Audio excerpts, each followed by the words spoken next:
불완전한 사람도 완벽한 장미를 선물할 수 있다. 고등학교 3학년 때 두통이 견딜 수 없이 심해 한 달 동안 입원해 있었다.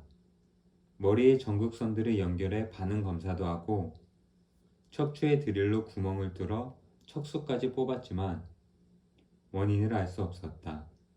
두통뿐 아니라 나 자신이 보기에도 생각과 행동이 정상은 아니었기에 급기야는 정신병원으로 보내졌다.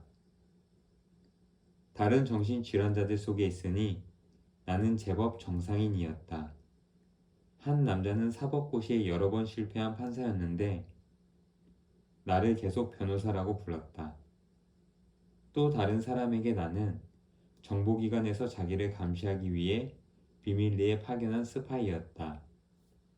그래서 하루에도 몇 번씩 변호사와 스파이를 오가야 했다. 며칠 후 병원 원장인 정신과 의사와 상담을 하게 되었다. 무슨 내용이었는지는 기억나지 않지만 의사가 나를 똑바로 쳐다보며 말했다. 넌 정상이 아니야.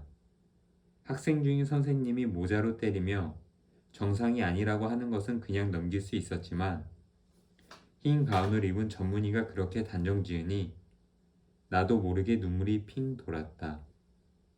고개를 돌려 외면하려는 찰나 의사가 다시 말했다. 하지만 완전히 정상이 아닌 건 아니야. 그러니 넌 여기에 있을 필요가 없어. 그 말에 글썽거리던 눈물이 툭 떨어졌다. 훌륭한 의사의 배려로 그날로 병원을 나와 열심히 공부해 대학 국문과에 입학할 수 있었다. 인도의 명상센터에서 생활하던 초기에 나는 무의식에서 분출해 나오는 걷잡을 수 없는 내용물들로 인해 정신이 위태위태했다. 광기가 심하면 체중이 급격히 준다는 것도 그때 알았다. 어딘가를 돌아다니다 뼈만 앙상해져 돌아오면 가까운 재미교포 친구가 보리수 아래서 나를 껴안으며 말하곤 했다. 넌 맛이 갔어. 그러고는 내 등을 어루만지며 덧붙였다. 하지만 걱정 마. 아주 맛이 간 건 아니니까. 포옹만큼이나 그 말이 내겐 큰 위안이고 힘이었다. 내가 아직 아주 맛이 간 건 아닌 것이다. 정신적 위기의 순간에 우리를 붙들어주는 것은 그런 말이 아닐까? 넌 정상이야. 넌 아무 문제 없어라는 지나친 동료보다는 넌 비정상이긴 하지만 완전히 비정상인 건 아니야. 넌 문제투성이지만 적어도 문제를 만드는 능력이 있어. 그러니 아주 망가진 건 아니야 라는 말. 그렇다. 모자 가운데를 찢어서 머리카락을 내놓고 다니는 창조성은 아무나 가질 수 있는 게 아니니까. 그리고 우리 중 누가 미쳤다는 평가에서 완전히 자유로울 수 있겠는가. 그런데 왜 자신에게 계속 넌 아무 문제 없어, 넌 완벽해라고 강박적으로 말해야 하는가. 그럼 정말로 문제가 된다. 우리가 자신에게 들려줄 말도 그것인지 모른다. 넌 이상한 면이 있긴 하지만 인류의 구성원에 포함되지 못할 만큼은 아니라는 것.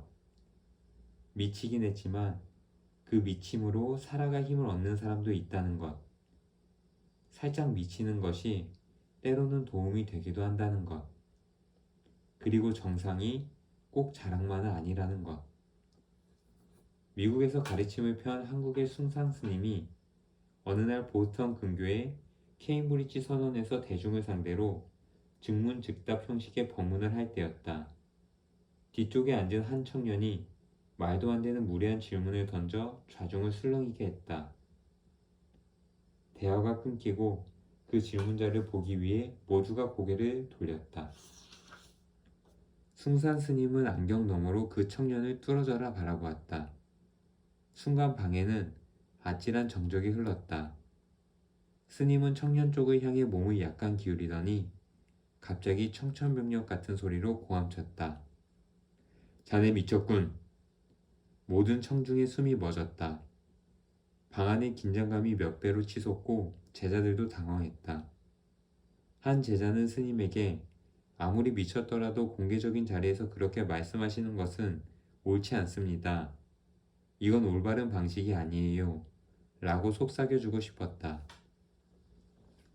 그 제자뿐만 아니라 모든 사람이 그렇게 느꼈다. 그러나 스님의 말은 아직 끝나지 않았다. 영원처럼 느껴진 몇 초의 침묵을 깨고 스님은 이 말로 끝을 맺었다. 그렇지만 완전히 미치지는 않았어. 방 안에 모두가 안도의 숨을 쉬었다. 그 안도의 분위기가 사람들을 타고 퍼져나갔고 청년의 마음에도 스몄다. 숭산 스님은 그런 식으로 어느 누구도 포기하지 않았다. 이 일화를 전하며 스님의 제자였던 매사추세츠 의과대학 교수 존 카바치는 말한다. 스님이 우리에게 말하고자 한 것은 우리가 온전한 정신을 회복할 용기를 내기 위해서는 자신의 광기를 당당히 받아들이고 그것을 연민으로 껴안을 수 있어야 한다는 것이었다. 자신의 단점과 마주해 그것에 이름을 붙이고 그렇게 함으로써 자신이 그 단점을 초월한 존재라는 것. 그래서 더 이상 그 문제에 사로잡히지 않고 자기 본연의 전체성과 가까워지리라는 것이었다. 우리는 자신을 무조건 사랑해줄 누군가를 갈구한다. 넌 불완전해. 언제까지나 불완전할 수밖에 없어. 하지만 넌 아름다워 라고 말해줄 사람을. 하지만 만약 그 누군가가 자기 자신 안에 있다면 더없이 기쁠 것이다. 이 말은 얼마나 좋은 말인가. 불완전한 사람도 완벽한 장미를 선물할 수 있다는 것.